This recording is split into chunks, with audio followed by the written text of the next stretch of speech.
All right, welcome everybody to another episode of Sales Pipeline Radio. I'm your host, Matt Heinz. So excited to have you here with us today. We're going to do this quick like we usually do, 15, 20 minutes in and out, but excited to have you here. If you are joining us live in the middle of your work day, your work week, thank you for making this part of your day.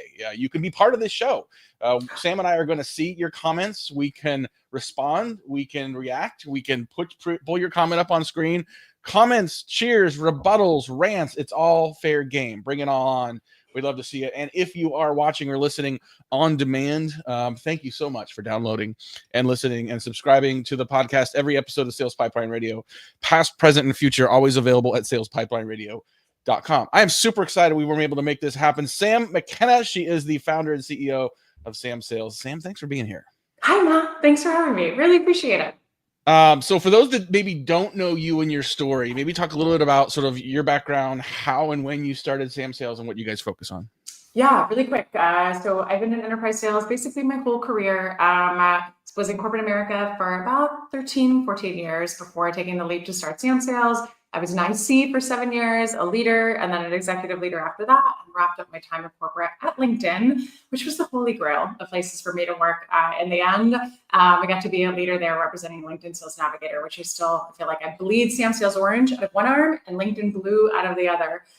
We started Sam Sales in the fall of 2019, and we're an all-women team of nearly 20 and have over 250 clients. What do? We focus on top of the funnel sales training, everything to do with LinkedIn and social selling. And then we also build brands for executives on LinkedIn, for LinkedIn themselves, for Fortune 500 execs, for celebrities, for everybody in between, all of those. So that's me and us, fastest delivery ever in a nutshell. That's pretty good. I want to talk about the executive brand building on LinkedIn for a second, but I want to just quick.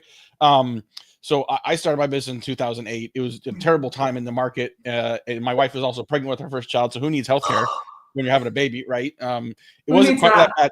She's a teacher. And so like I was on her benefits for a long time. It worked out really well. But talk a little bit about that step, right? Because I talk to a lot of people, maybe you do too, who are like, I'd love to try to do my own thing, but they're kind of scared to do it. And I'm like, you will always be scared to do it. Like what gave you the confidence and courage to give it a shot? You will always be scared to do it. I think just for me in my career, so I had broken 13 different sales records. And when I was at LinkedIn, that was when I broke my 13th. I was on a plane every single week.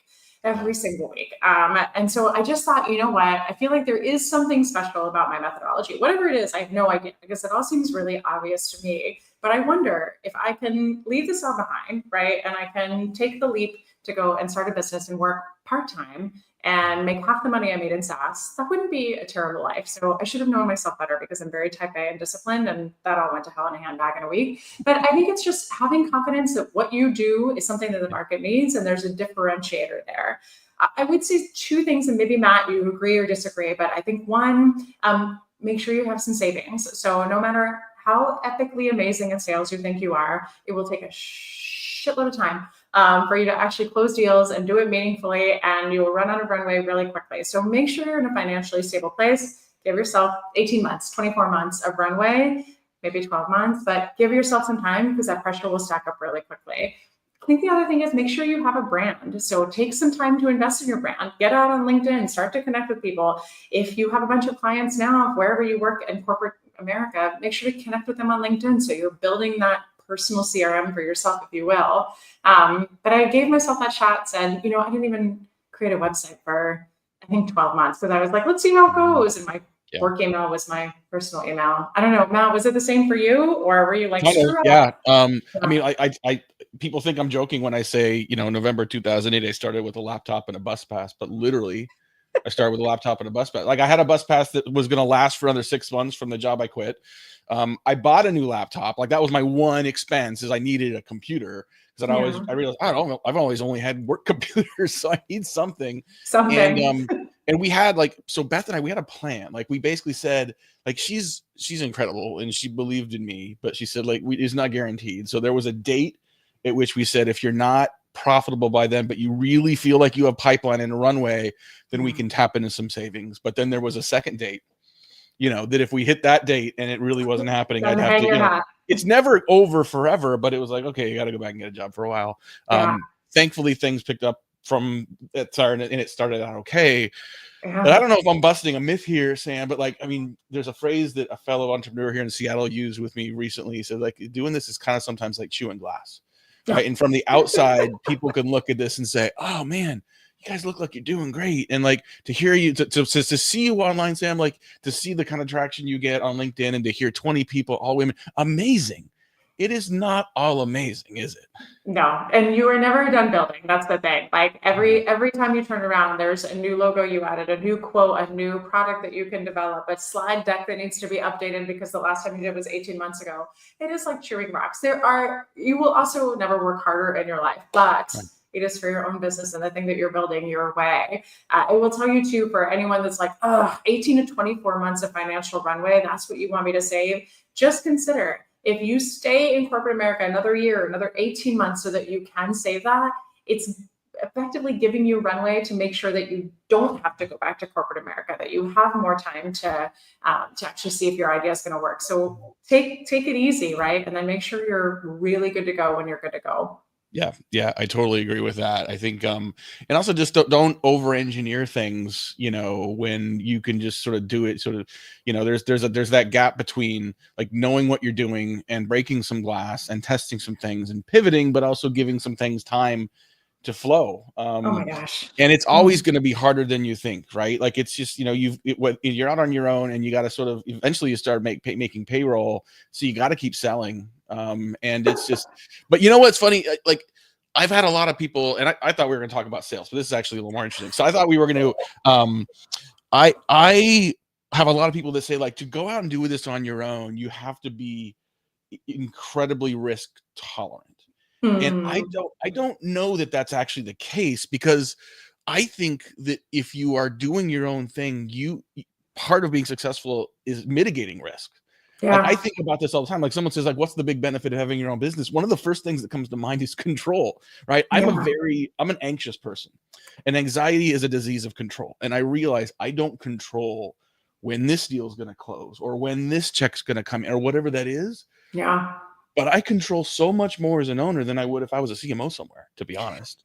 Yeah. And I think no matter what, I mean, if you stay in corporate America also, like, you only have control over so many things, right? Like there's a really beautiful part about creating your own business that if you kind of, I say this just like the way you would manage your finances early in life. If you starve, so to speak, for the first 2 years, like think about how you can sustain yourself for the next couple of decades. And I think the same thing goes here. Like maybe after 18 or 24 months, you have enough savings, you have enough built up, et cetera, that yes, you don't know when the next check is going to come in and you don't know if they're going to pay on time. And we have a client that's like 18 months in arrears on one of their paychecks. It's a delightful situation. But things like that, like as long as you prepare and you're ready for those headwinds, you'll be fine.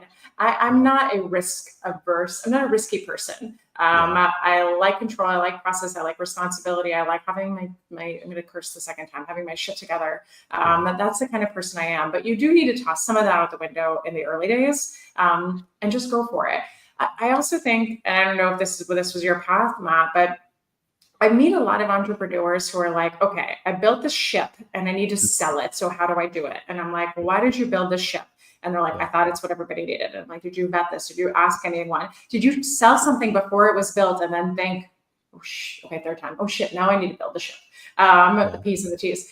That's what I would say, because there's so many people who build something and then they're like, I have to go sell that. Where instead, if you say like, how can I be of help to you? What do you need? What can I build for you? And then you build it for someone, build it for somebody else. You build a consulting practice and you find that everyone needs the same help with the same thing. So maybe you write a playbook, you start to sell a particular course that you have online, you start to see what is rinse and repeat and you can scale. Do that before you build the ship and then have to find a buyer for it. All of that, and know that playbook will change over the years. Like what works will change, what's needed will change, what's perceived will change. We've certainly see that. I mean, over sort of 16 and a half years now, I mean, we're still generally like, marketing strategy consulting for like complex sales situations to build more predictable pipeline. For 16 years, it's been about orchestrating the go-to-market motions, right? Like all the different outbound motions across sales, marketing, CS. What we've learned over the last 3 or 4 years is the complexity of the buying journey, the complexity of actually doing that work is killing companies. Like Gartner Yeah. calls it collaboration drag. And so now increasingly, like we are project management experts helping people just get stuff done internally. And so to be able to know the customer well enough to hear what they're doing, to say, okay, they may still need help over here, but no one is helping them actually get the work done internally. And for a large organization that feels that collaboration drag very strongly, that's a big thing. So I think it's just an example for me, as an example of just to what you said, just like listening to the customer, responding to what's needed. I could go on off on a whole tangent. I know we've only got maybe about 6 more minutes, like about like people that build a company where their objective is an exit, as opposed to like your objective is to serve a market. And if you do that well, the exit will be there. But if you serve an exit, like anyway, all right, I have 2 things I want to make sure we cover with you with the time we have left. We've got Sam McKenna here on Sales Pipeline Radio today. She's the CEO founder of Sam Sales. There's probably a very small minority of people that don't know the show me you know me method that you promote, but can you summarize that a little bit for folks? Yeah, show me you know me is really exactly as it sounds. It's showing up to know who your buyer is, what their space is going through, what their company is going through, and having some kind of expertise on their entire situation. It's also getting to know your buyers at a personal level. So do they tell you that they have a dog, that they have kids, that they have a dream to buy a house in Maine one day? What is it that you know about them? And I think if you just look at the most basic level, what can you do to employees? Show me you know me today. And we're going to listen back to any of the calls that you had this week so far. And if you started the call with, where are you based and how's the weather there? 2 things that we probably, we know where they're based because we can see them on their LinkedIn profile. 2, be better than the weather. You should have had some research done, right? Unless you're British, and then don't yell at me. But we should have done some research. We should know some things about them already. We should come prepared with something to build rapport on. So I think we really lack that, and especially because there's so many meetings back to back. We just think, well, there must be a reason they're on the call. Why should I bother to learn anything about them? What a way to set yourself apart. It might seem like table stakes, and it is, but it just doesn't happen. There's so much things in sales and marketing that feel like table stakes that aren't, right? Like we've been talking about account-based go-to-market for forever. And like salespeople tell us, we've been doing it for forever. We always manage the buying committee. Let's look at your sales force, shall we? Like how many opportunities have one contact associated with them? You are single threading your deals. Let's just be clear about what we are and aren't doing here. So I gotta be honest, like to me, like you can say, it's table stakes. If all you do is table stakes, you will outperform everybody.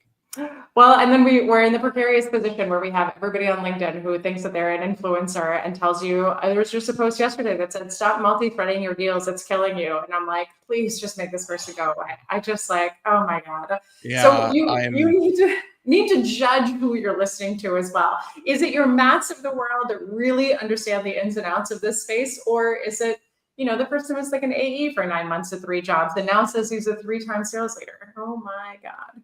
Well, and when you talk about getting to know your prospect, and even just taking a couple minutes and having a proven sort of checklist and process to find a couple things, like it doesn't mean that all of a sudden that cold call is going to turn into $1 million deal today, but it's a process, right? And so I think between show me you know me and sort of having a consistent presence on LinkedIn and engaging with people in an authentic way, these are the building blocks to predictable pipeline, whether you're an entrepreneur or whether you're in sales or any go-to-market motion.